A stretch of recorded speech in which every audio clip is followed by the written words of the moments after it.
నమస్కరిస్తూ విశ్వేశ్వర గారు right video అయితే చూస్తున్నాం కదా. వీళ్ళిద్దరూ కూడా ఎవరైనా నెటిజన్స్ వాళ్ళ పైన నెగిటివ్ గా మాట్లాడినా లేకపోతే నెగిటివ్ గా ఇవాళ మీడియా థంబ్నెయిల్స్ పెట్టినా నెగిటివ్ గా ఎవరు డిస్కస్ చేసినా సరే మేము ఈ లోకాన్ని విడిచి వెళ్ళిపోతాము, ప్రాణాలతో మేము ఉండం, ఇంకా మేమే మీకు బరువైపోయామా అని చెప్పి వీళ్ళు మాట్లాడిన తీరు మీరు ఏ విధంగా చూస్తారు? ఈ ఆత్మార్పణం అన్న దానిపైన ఏమంటారు మీరు? అమ్మా, సనాతన ధర్మం అని చెప్పి వచ్చింది వాడే, ఎవడు రమ్మన్నాడు? గో సంరక్షణ చేస్తాను వచ్చింది వాడే, ఎవడు రమ్మన్నాడు? ఆడపిల్లల్ని మర్యాదగా ఉండదు సరిగ్గా చూడకపోతే అన్నాడు, ఎవడు రమ్మన్నాడు? అన్నీ చెప్పింది వాడే. పైగా ఆ వర్షనికి వాళ్ళలో జెన్యూనిటీ కనపడింది. ఇక్కడ విషయం ఏంటంటే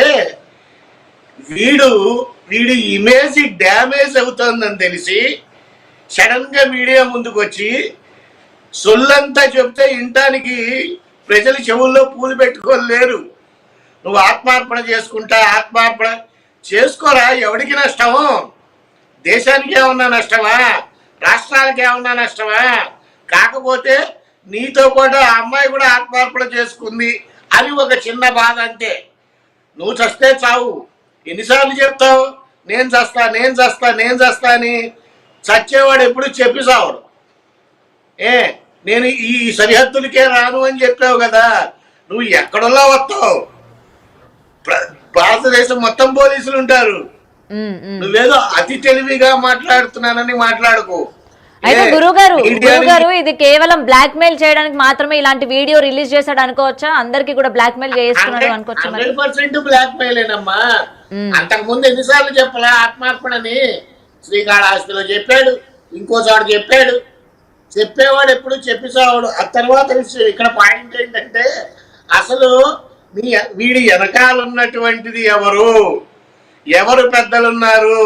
నాకు తెలిసిన ఇన్ఫర్మేషన్ ప్రకారం ఒక జడ్జి గారు అయితే బెంగళూరులో ఉన్నారని వాడే చెప్పాడు. ఇంకో జడ్జి గారు కూడా ఉన్నారని నా అనుమానం. నువ్వు చస్తా ఎవరిని బెదిరిస్తావురా గాలిముండా కొడక? తమాషాలు ఆడుతున్నావా? ఇటువైపు రావా? కేదార్నాథ్ లో ఉంటావా?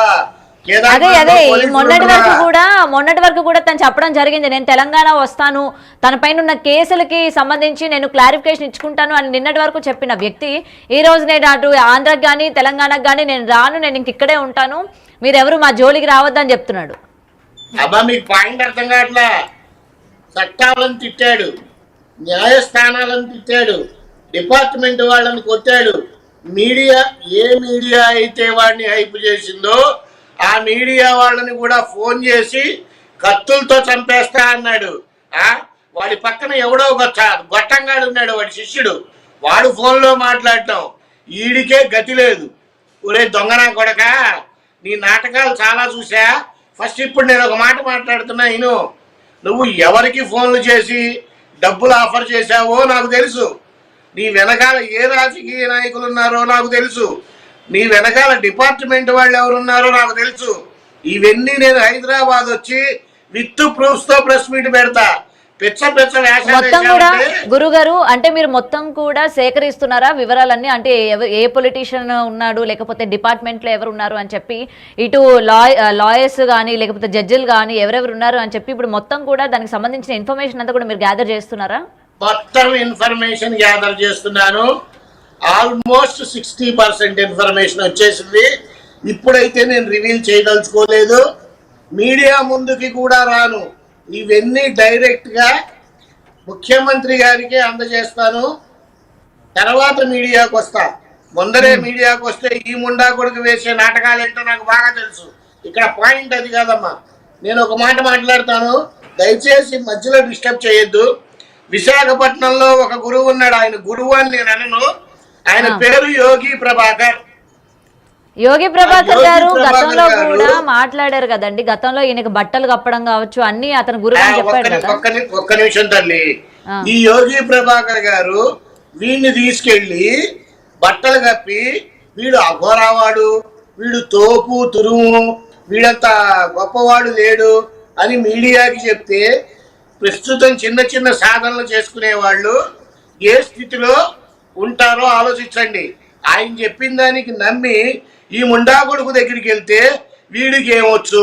ఒక పాయింట్. 2, అదే యోగి ప్రభాకర్ గారు హిమాలయాల్లో గురువులందరూ కలిసి మీటింగ్ పెట్టుకున్నాం, ఇంకా నయం హిమాలయాల్లో పెట్టుకున్నాం అన్నాడు, మేఘాల్లో పెట్టుకున్నాం అలా మీటింగు.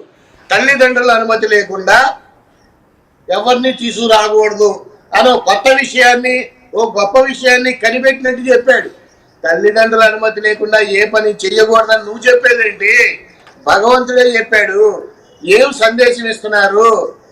ఇకపోతే